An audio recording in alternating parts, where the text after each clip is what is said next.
ምንም አትነካም፣ ምንም እየተጠቀመች አይደለም። እኔ ደግሞ በጣም ልጅ ፈልጋለሁኝ።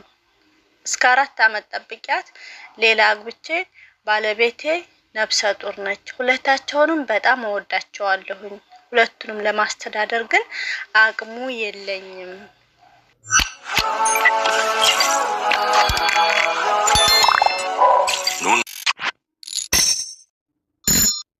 አሰላሙ አለይኩም ወራህመቱላሂ ወበረካቱ። ውድና የተከበራችሁ የፋሚሊ ቤተሰቦች እንዴት ናችሁልኝ? እኔ ሰላም ነኝ አልሐምዱሊላህ። እንደዚሁም ክርስቲያኑ ወገኖቼ ሁላችሁንም ሰላም ብያችኋለሁ። በያላችሁበት ፈጣሪ ጠብቅልኝ ማለት ነው። የዛሬው ርዕሴ በእርግጥ በጣም የሚያወዛግብ ነው። መልስ እናንተ እህቶቼ ወንድሞቼን ለእናንተም እንደ ጥያቄ አቀርበውና መልሱንም ከእናንተ አገኛለሁ ብዬ ይዤ ቀርቤያለሁ ማለት ነው። በእርግጥ እንደዚህ አወዛጋቢ ነገር ይዤ ባልመጣ ደስ ይለኛል፣ ግን እንደ እህትነት ሲጠይቀኝ እኔ ደግሞ ለምንድን ለእናንተ ሳላካፍልም በሚለው ዛሬ ተከስቼላችኋለሁ። እንደተለመደው ለቤት አዲስ የሆናችሁ ላይክ፣ ሼር፣ ሳብስክራይብ እያደረጋችሁ ወደ ፋሚሊ ቤት ተቀላቀሉላለሁ እና እንደ መግቢያ ላይ እንደሰማችሁት ወንድማችን ምን ይላል? ከተጋባን 4 አመት ሆኖናል። እስካሁን ምንም ነገር አላየንም። እኔ ደግሞ በጣም ልጅ እፈልጋለሁ፣ በጣም ልጅ እወዳለሁ ወይም እፈልጋለሁኝ። እሷም ምንም ነገር እየተነካችም አይደለም። በጣምም አምናታለሁ ባለቤቴን። ስለዚህ እሷን ተኩና ያኔ ሳይፈታም ማለት ነው ሌላ አገባው። ያችኛዋ ደግሞ አሁን ነፍሰ ጡር ነች።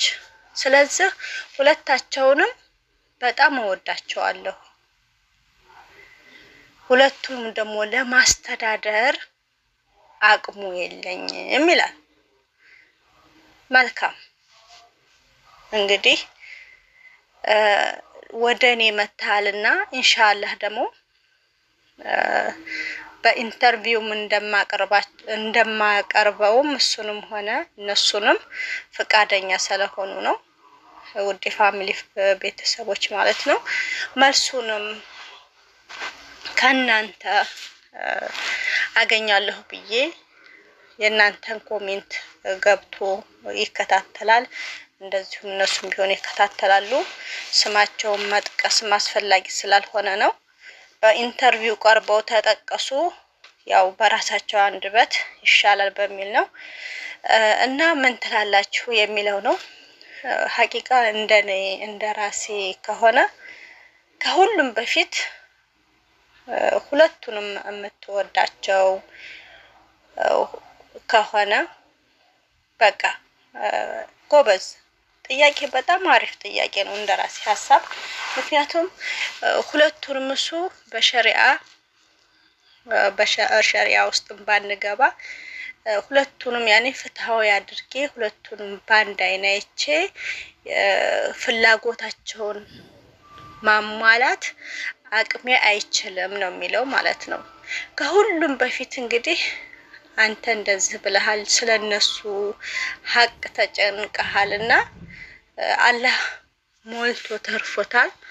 የተመኘኸውን ያሰብከውን ሁሉን ነገር ያሳካልህ ነው በቅድሚያ ማለው እንደራሴ ሐሳብ ማለት ነው። አላህ Subhanahu Wa Ta'ala ሰፋ አድርጋችሁ ተመኙ ነው ያለው። ኢንሻአላህ አላህ ይወፍቅህ ማለት ነው። አሉ ብዙዎች አንተ የነሱ ሀቅ እንደዛ አስፈርቶክ ሁለታቸውንም ደግሞ ባንድ አይን አይቼ ሀቃቸውን አልወጣምና ብለህ ተወዛግበክ እንደ ጥያቄ ፈጥሮብህ እንደ ሐሳብም መተላካፈልከን ከልብ ነው የምናመሰግነው። እኔም በጣም አመሰግናለሁኝ።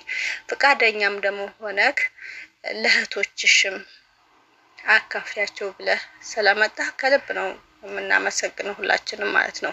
ኢንሻአላህ ኮሜንትን እንደምትከታተል ኢንሻአላህ እኔም ደግሞ የነሱን ሐሳብ ተገድፌ ያለኝን ሐሳብ እንደማስረዳህ እንደምትረዳ ተስፋ ይኖረኛል ማለት ነው። ብዙዎች አሉ እየተደበቁ አንተ በጣም መልካም ሰው ነህ ብዬ አስባለሁ እንደራሴ ሐሳብ። ብዙዎች አሉ እንደዚህ በትዳራቸው ላይ ያችኛዋን ሳይፈቱ ሌላ ህይወት መስርተው እንደውም በድብቅ የሚያደርጉ ብዙ ይኖራሉ ማለት ነው። ይሄ መወሻሸት አይደለም፣ እውነቴን ነው፣ ያየሁትም ስላለ ነው ማለት ነው። ስለዚህ አንተ ግን በግልጽነት አቅም የማይችልምና ሁለቱንም ወዳቸዋለሁ ምን ላድርግ ብለህ ለተወዛከብከው በቅድሚያ ሁላችሁም ዱአ አድርጉለት እህቶቼ ማለት ነው ኢንሻአላህ። ምክንያቱም የማንኛችንም ሙስሊሞችም በዱአ ክርስቲያኖችም በጸሎት ሰቦት የማንኛችን ዱአ ወይም ጸሎት ተቀባይነት እንዳለው አናውቅምና አላህ ሞልቶ ተርፎታል። ሁሉንም አላህ ይወፍቀው፣ ሁለቱንም ያለ መነጣጠል ማለት ነው። ሁለቱም ደግሞ ለሱ ታማኝ ሆኖ እሱንም ስለሚወዱት እሱም ደግሞ ስለሚወዳቸው ተወዛግቧልና ሞልቶ ተርፎታል። አላህ ይወፍቅህ ነው የምለው ማለት ነው። እና አንደኛ እንደራሴ ሁለቱንም ባለህ አቅም እነሱ ተተስማሙልክ ባለህ አቅም ባይነጣጠሉ ባይነኝ ማለት ነው። እንደዚህ ስል ለምሳሌ እንደ ፋሚሊ ለራስሽ ማታደርጊውን ለሰው ትመኛለሽ ወይ ምናምን ልትሉ ትችላላችሁ። ያንን እያልኩኝ አይደለም። ለምሳሌ እንደራሴ ሐሳብ እሱ ሁለቱንም እንደሚወዳቸው እንደሚያፈቅራቸው እንደገለጸ ከሁለቱም ደግሞ እንዳይነጣጠሉ የሚባለው ሐሳብ ከመጣ ባለው አቅም ሁለቱንም ባይነጣጠላቸው ባይነኝ። ምክንያቱም እነሱም ደግሞ ተተስማሙ እኛ ዋና መስማማት ነው። ከተስማሙ ወላሂ አንድ እንጀራ ለብዙ ትበቃለች ማለት ነው። እዚህ እኛ እንደውም አንደኛ እዚህ ሰው ሀገር ላይ ሁላችንም ቢሆን ሴቱም ሆነ ወንድም ሰርቶ ራሱን የሚደብር ነው፣ ሴቱም ሆነ ወንድም ማለት ነው። ስለዚህ ባይነጣጠሩ ባይነኝ ኢንሻአላህ። አላህ ደግሞ ረዝቋችሁ ሀገር ላይ በቃ ሁሉን ነገር አላህ አሟልቶ ሊሰጥህም ስለሚችል ዱአ ማድርግ። እንደራሴ አንደኛዋንም በድለህ አንደኛዋን ባታስደስት ባይነኝ። አንደኛ ግልጽነት ብቻ በጣም ከምንም በላይ እውነት እንዳንተ አይነት መልካም ወንድሞችን ያብዛልን። ስንቶች አሉ ምንም ነገር ሳይጠፋ ሁሉ ነገር ተሟልቶላቸው ግን በሴቶች ላይ ጌም የሚጫወቱ አሉ ማለት ነው።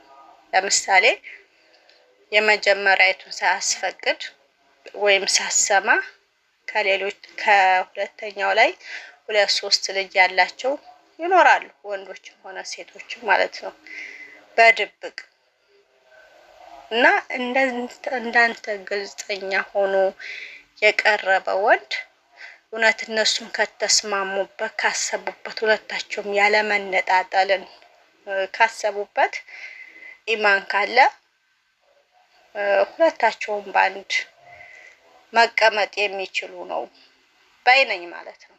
ምክንያቱም አንተ እንዳልከው ከሆነ በጣም ሁለታቸውንም እንደምትወዳቸው ለአንዲቱ ዘንበል ለአንዲቱ እንትን እንደማትል ነው ያስረዳኸኝና